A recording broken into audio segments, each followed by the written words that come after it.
Greetings and welcome, my friends. This is Deliverance 2, a powerful new version to the sequel that brought the treefolk. This time we bring more trees along with another enchantment that boosts the stats of our men.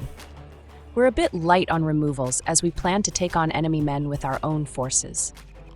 The aim is to generate token men in overwhelming numbers, pump them and take down the opponent with men that are greater in number and power than theirs. Let's get in there. We're playing the full set of Case of the Uneaten Feast, the 1 mana enchantment that gains us a life every time we have one of our men enter on our side. The life gain can be critical in keeping us alive while we build our forces. Once we've gained 5 life or more, we can sacrifice the Case to be able to play men out from our grave. Not only does it get us life, but it can give the few men we have a second chance to get in for damages. Badgermole Cub gives us a free earthbend when it enters, and after that, any lands we tap for mana that have been earthbent will tap for 2 mana. It's a bit of needed ramp to help play out our pricier cards. Bristlebane Battler is a new card from the Lorwyn set.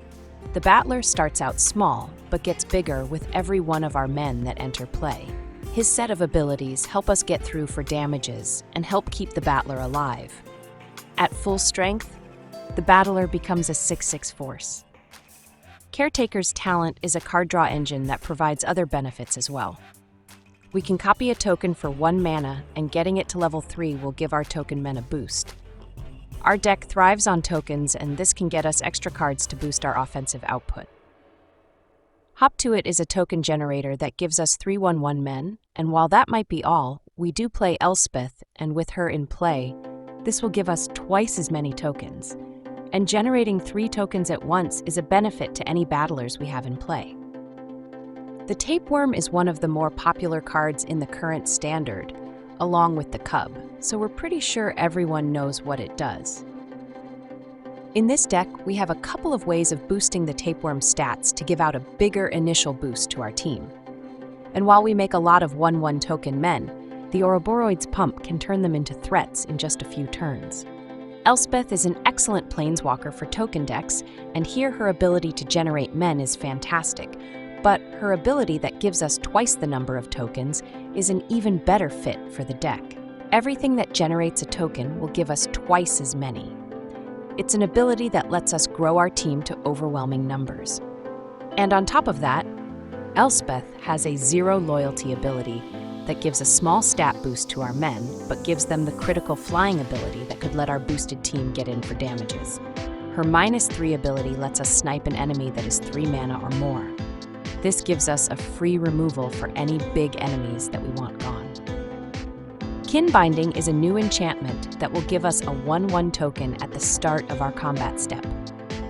While the token is small, the enchantment has an ability that gives our men a boost in stats equal to the number of men that entered play on our side during our turn. And if we're doubling the amount of tokens that we generate, this gives us a good-sized boost to our men. The Kinbinding pump with a Tapeworm in play gives our men a huge boost that ends up being permanent in the form of the Tapeworm stat-boosting counters. Vivien Reid is a planeswalker that gives us a search ability when we +1 her loyalty.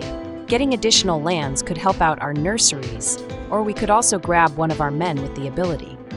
Her -3 ability gives us a repeated destruction of artifacts, enchantments, or flying enemies. Viv's ultimate will give our men a stat boost along with vigilance, trample, and indestructible. It's an amazing set of abilities that makes our men very difficult to deal with. Sapling Nursery is another new enchantment that we've brought back for the sequel. It worked well in the original and has been amazing in other decks as well. It might be a pricey 8 mana, but it does have affinity for forests, which can drive the cost down to as little as 2 green mana. With it in play, we'll get a 3/4 treefolk token whenever we have a land enter play. That's the reason we want to be able to get additional lands with Viv. Every land gets us a decent-sized body, and a Ba Sing Se can earthbend lands, and when they die, they will return to play to trigger additional treefolk. For lands, we're playing 2 Fountainport, the special land that can generate tokens or sacrifice them to draw cards. 4 Fabled Passage, the special land that we can sacrifice to fetch out any basic land. 4 Temple Garden, the Selesnya Shockland, 5 Forest, 3 Ba Sing Se, the special land that can earthbend other lands, and 6 Plains. Playing the deck is fairly straightforward. We can start making plays on our very first turn. A case is fantastic early, as that can boost our life total with every single one of our men that enters play. It can be enough that we can take several hits early and stabilize once we start generating token men. A cub early can get us the mana boost to be able to drop some of our 5 mana cards a turn early. We aim to populate our board with tokens, men, and by earthbending lands.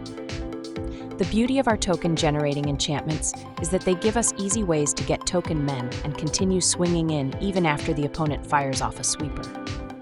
That's the deck, boys. Let's go play some games. Do you want to play a game? This is Robin. Batman kicked him out of Batcave after Robin laid an egg, so now he plays Arena. We're kicking things off with a Shuffler special. We have a lot of our top-end cards with a hop to it as the only early action, and we might not have the mana for it. Let's not take this big a risk. Mull. Then we get a 3-lander with a talent, a pair of sweepers, and an Elspeth. This was the previous version of the current one where we were trying out a sweeper to clear out enemies while we worked on setting up our board. It was after this game that we evolved the deck into its current configuration. This will work. Keep. We'll ship a Day of Judgment. One is often enough.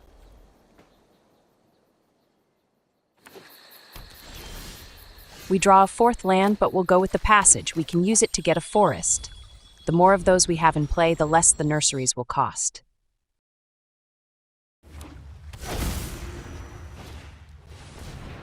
They fire off an Esper Origins. It's an excellent card. Don't be fooled.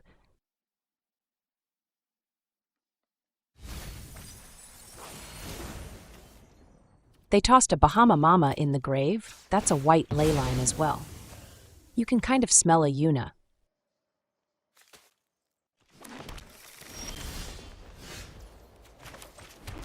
The only play we have is a talent. We're a ways away from generating tokens, but it's best to set up our board when we can.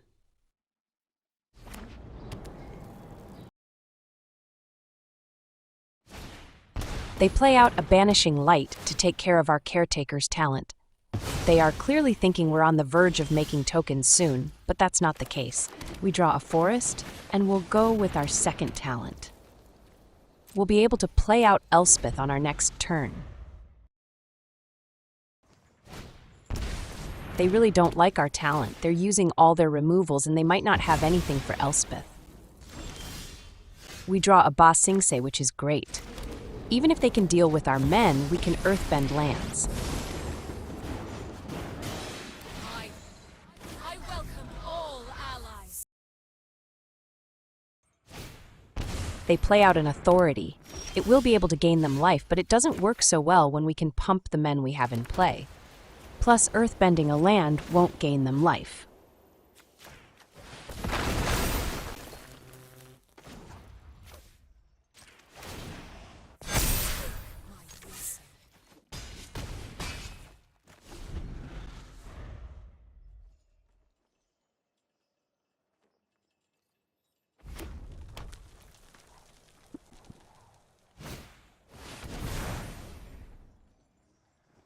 They flashback their origins. While it does give them a big body on board, the important part is that it gets them 2 life.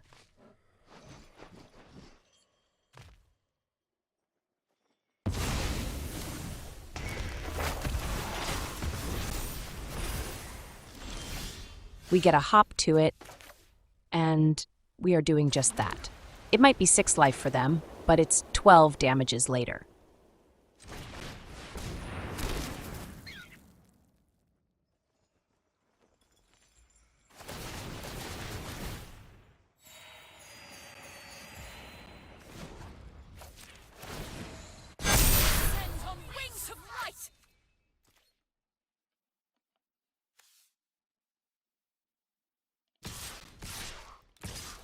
We'll send it.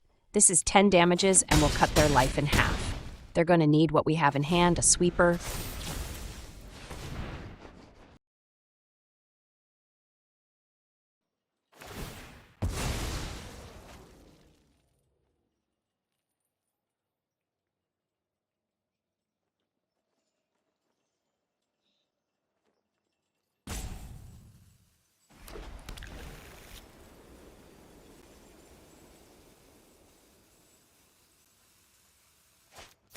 There's the Yuna we suspected they would have. We can't do anything to their grave, so they can get back anything they want.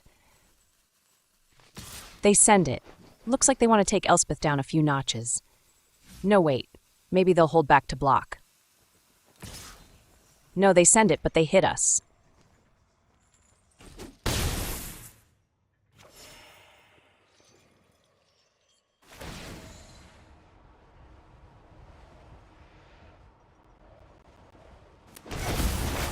Yuna gets them their Bahama Mama.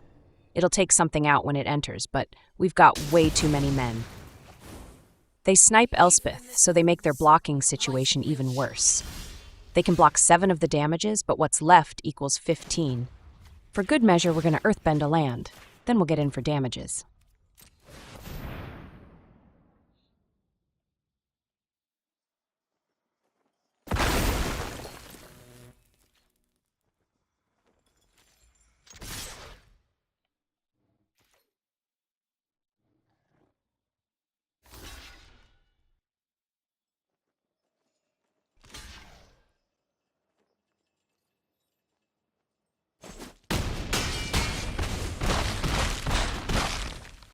That's GG's extra token cheese.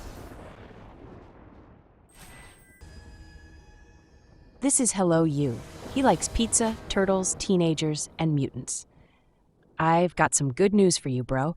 We get a 3-lander with double case, a nursery, and Elspeth. It feels so weird to get a pair of our top end as well as 2 of our early cards, and nothing in the middle. Keep your hopes up. We draw a shock land, which is perfect. We'll drop it in, then play out the second case.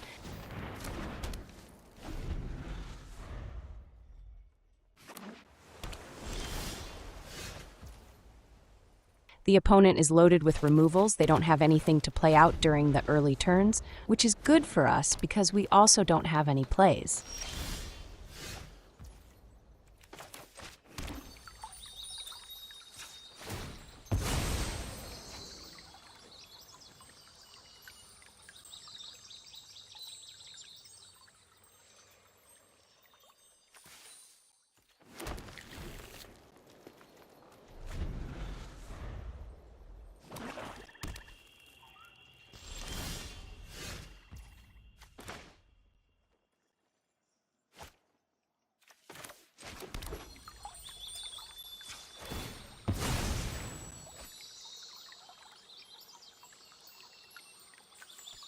With blue untapped, we suspect they'll have a counter.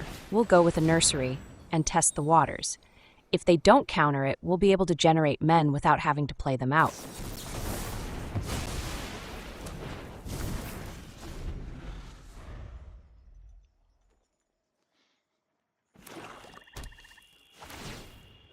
They activate their shark land and send it in. That's how we know they don't have a counter now. Probably have nothing left but removals.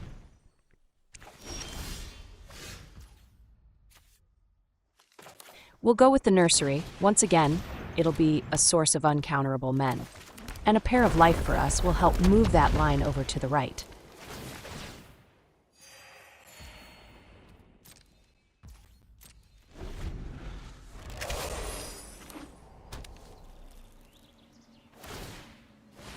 They activate their shark land. The damages are not a big deal, but what is a big deal is that they tapped out.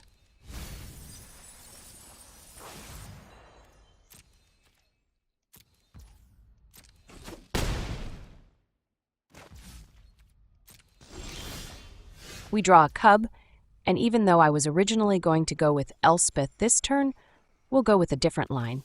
The talent will lead the charge, then we can follow up with the cub. This will build us a solid board.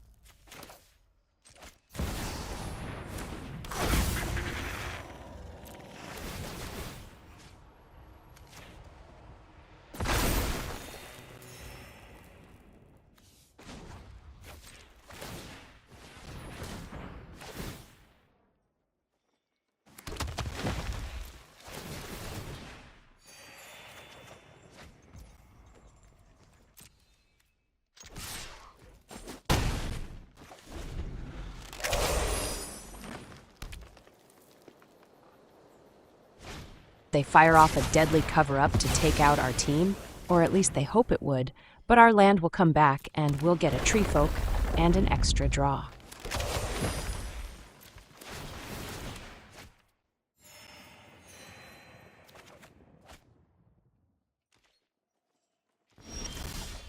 We draw a land, which is perfect. We can play out the third case and follow up with Elspeth. Then we can drop our land in for a pair of treefolk.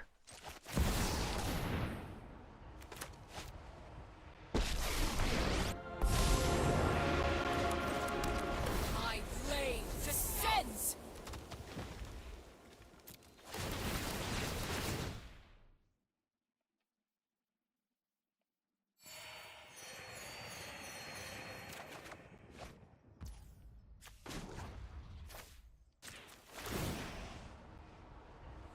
The turn after they wipe the board, we have more power on board than before. The line keeps moving to the right, which is what we like to see.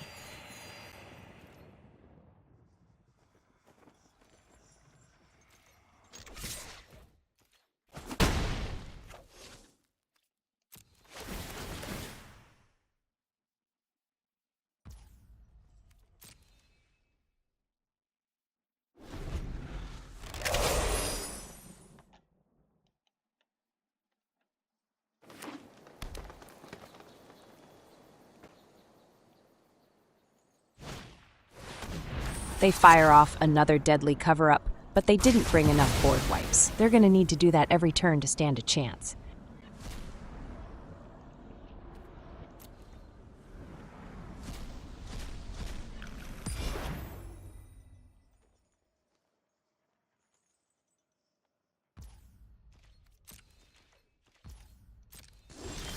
We draw a tapeworm, which will make an excellent follow-up to this hop to it. That's going to be 6 men on board.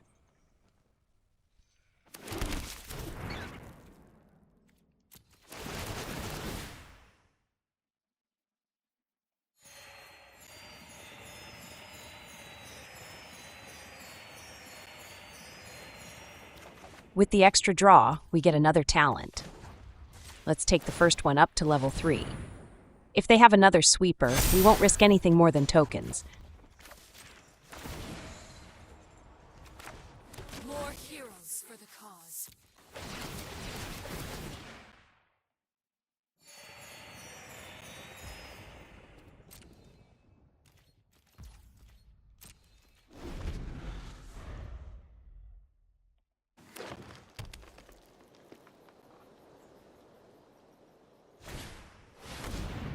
They fire off yet another sweeper.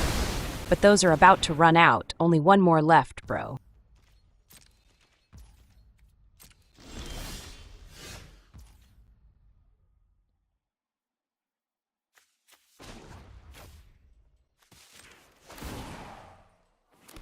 Ranks grow.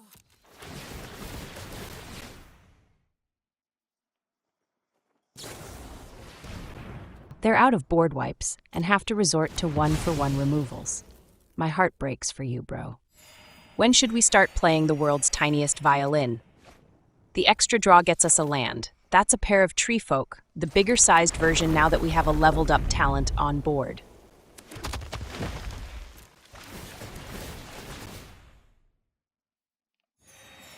Now that we've reached the 1-for-1 removal of this part of the game, let's drop in a tapeworm for that extra team pump.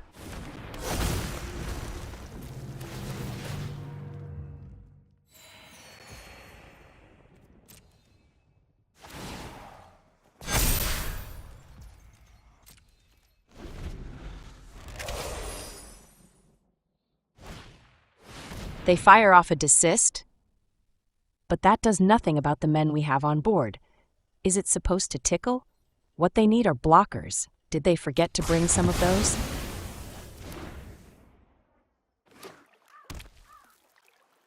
They fire off a betrayal, but that's a horrible removal against our team. We'll give them the GG's extra cheese before we pump the team and crater their life total. Ascend on wings of light. This is corn. No, wait, it's KOU. I know you'll try, but you need to be wearing pants first. We get the dreaded Shuffler special. We have a Cub which could unlock the 3 mana cards we have in hand. If the Cub eats a removal early, we might be Scrooged. Keep your pants on.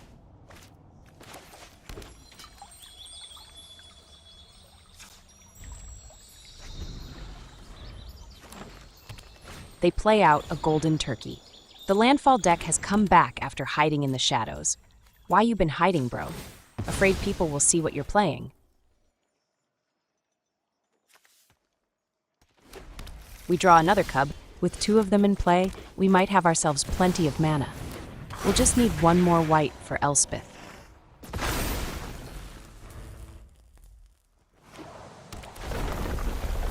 They do their land fetching thing. It's a trick as old as the dinosaurs.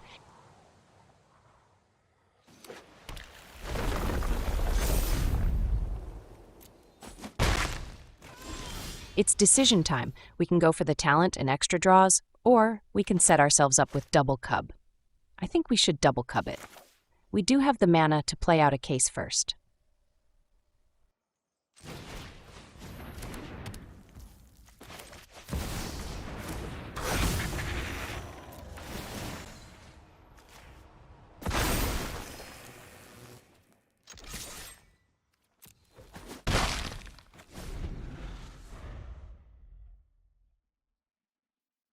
They play out another Golden Turkey. While we don't have much in the way of removals, we will be able to block these big chickens all day, every day. They send it, but there's no way we'll block with a Cub. These damages are all yours, bro. Enjoy them.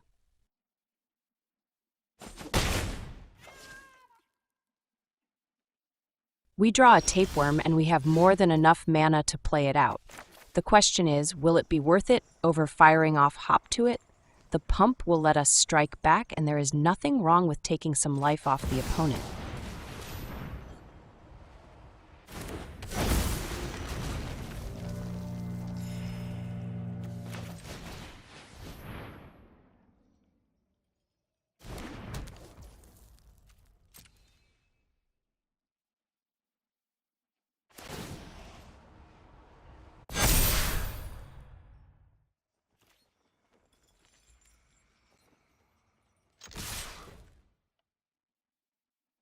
They drop in a surprise Ambrosia, that's fine.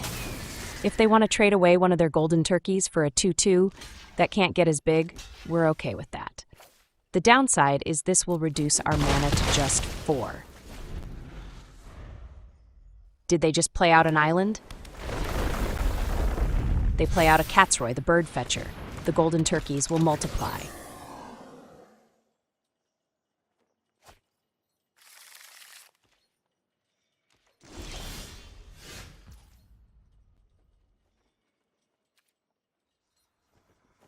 We'll go with the talent this turn. That will set us up with card draw on our next turn.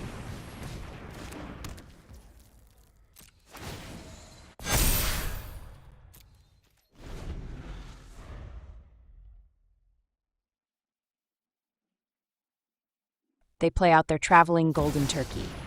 Maybe it's a chicken painted yellow. It's hard to tell from here. We've gotten into the mid-game and we've gotten only 2 lands. That's just awesome. We'll fire off our Hop to it and get ourselves a set of small men that will be amazing after they get the Tapeworm pump. We did keep the 24 lands in the deck in case you're wondering.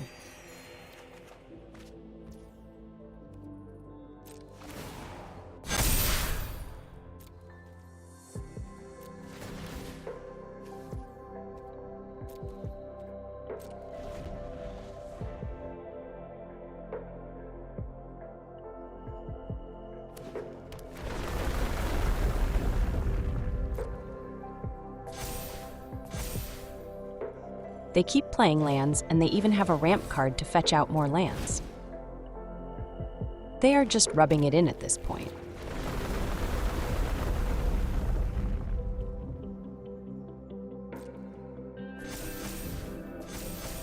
They follow up with a Fenrir to fetch out yet another land.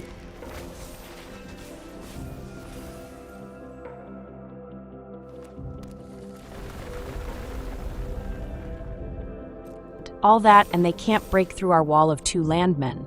We got 2 lands, bro. How are we still here? They send it, but it's only a half-hearted effort. We'll block and take down their Catsroy. That's one less guy we need to worry about.